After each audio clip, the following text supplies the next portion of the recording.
Gue pernah ada di fase hidup di mana setiap pagi rasanya sama aja. Bangun tidur, scroll HP, ke kantor, nunggu jam pulang, terus ngulang lagi besoknya. Kayak robot yang ngikutin skrip.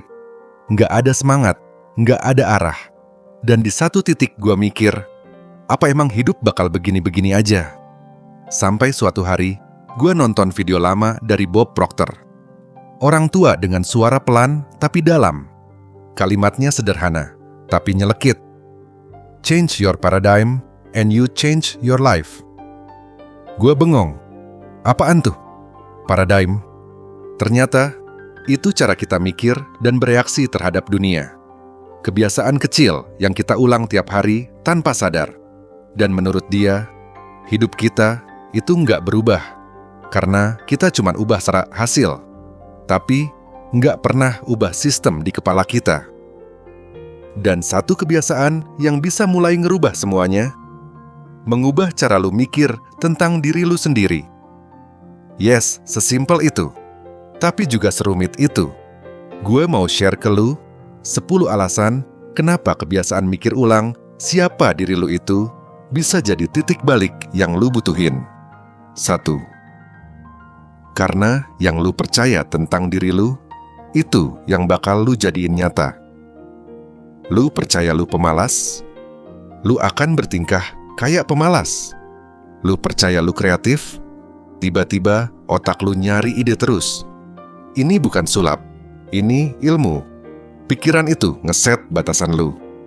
2. Karena semua keputusan lu muncul dari cara lu ngelihat diri sendiri. Kalau lu ngerasa cuman orang biasa, lu nggak bakal ambil keputusan besar. Tapi, kalau lu mulai percaya diri, lu punya potensi. Pilihan lu juga akan beda. Gua dulu takut ambil peluang, karena mikir, kayaknya gua nggak pantes. Padahal semua orang mulai dari nol, bro. 3. Karena kebiasaan lu sehari-hari lahir dari identitas lu. Bob Proctor bilang, "You don't get what you want, you get who you are." Kalau lu mau jadi orang disiplin, lu harus jadi orang yang ngelihat dirinya sebagai orang disiplin. Dan itu dimulai dari satu kebiasaan. Ngelatih pikiran buat percaya itu. 4.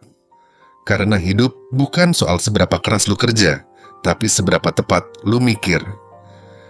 Gue dulu pikir kerja keras udah cukup. Tapi kerja keras tanpa arah itu kayak lari di treadmill. Capek, tapi diem di tempat. Orang yang ngerti dirinya, ngerti juga tujuan hidupnya. 5. Karena pikiran itu bisa jadi musuh, tapi juga bisa jadi sahabat. Kalau lu terus-terusan bilang ke diri lu, gue bodoh, gue nggak bisa. Ya jangan heran kalau hidup lu ikut bodoh dan nggak bisa. Gue belajar pelan-pelan buat jadi teman buat diri gue sendiri. Dan itu ngubah segalanya. 6. Karena otak kita ngikutin instruksi yang kita ulang-ulang tiap hari. Lu sadar nggak? Banyak hal yang lu lakuin sekarang itu hasil dari repetisi pikiran lu bertahun-tahun. Pikiran kayak tanah, dan kata-kata lu itu bibitnya. Tanam bibit positif, ya numbuh yang baik. Tanam bibit negatif, ya lu tahulah. 7. Karena self-image nentuin cara orang lain ngehargain kita juga. Waktu gue mulai ngomong lebih percaya diri, lebih tenang, orang sekitar mulai respon beda. Bukan karena gue lebih keren, tapi karena energi gue berubah. Lu pernah ngerasain nggak? Waktu lu yakin, dunia kayak ngebukain pintu. 8. Karena realitas itu dibentuk 2 kali. Pertama, di pikiran, baru di dunia nyata. Semua yang besar dimulai dari imajinasi. Steve Jobs ngebayangin iPhone sebelum dia bikin. Bob Proctor juga ngajarin. Kalau lu bisa lihat itu di pikiran, lu bisa pegang itu di tangan. Lu udah ngebayangin apa hari ini? 9. Karena kita nggak bisa lari dari diri kita sendiri. Lu bisa pindah kerjaan, ganti kota, bahkan ganti pasangan. Tapi, kalau cara pikir lu sama, hasilnya ya sama. Jadi, daripada nyari pelarian, kenapa nggak nyari perubahan di dalam dulu? 10. Karena satu kebiasaan mikir bisa nular ke segalanya. Begitu gue mulai ngomong positif ke diri sendiri, gue mulai olahraga, mulai baca lagi, mulai kerja lebih niat. Bukan karena disuruh, tapi karena gue pengen jadi versi terbaik dari diri gue. Satu kebiasaan kecil nular ke kebiasaan lain. Gue tahu ini nggak gampang, nggak ada yang instan. Tapi yang gue pelajari dari Bob Proctor dan hidup gue sendiri, perubahan gede selalu dimulai dari dalam. Dan kadang yang perlu lu ubah bukan dunia, tapi cara lu ngomong ke diri sendiri setiap pagi.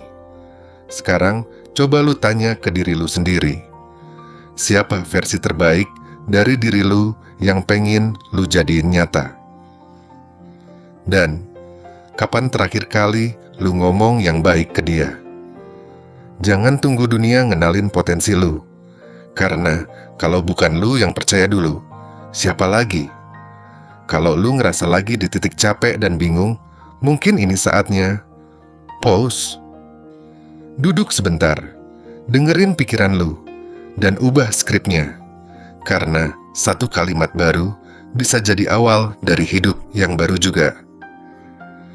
Lu siap ngobrol baik-baik sama diri lu sendiri hari ini?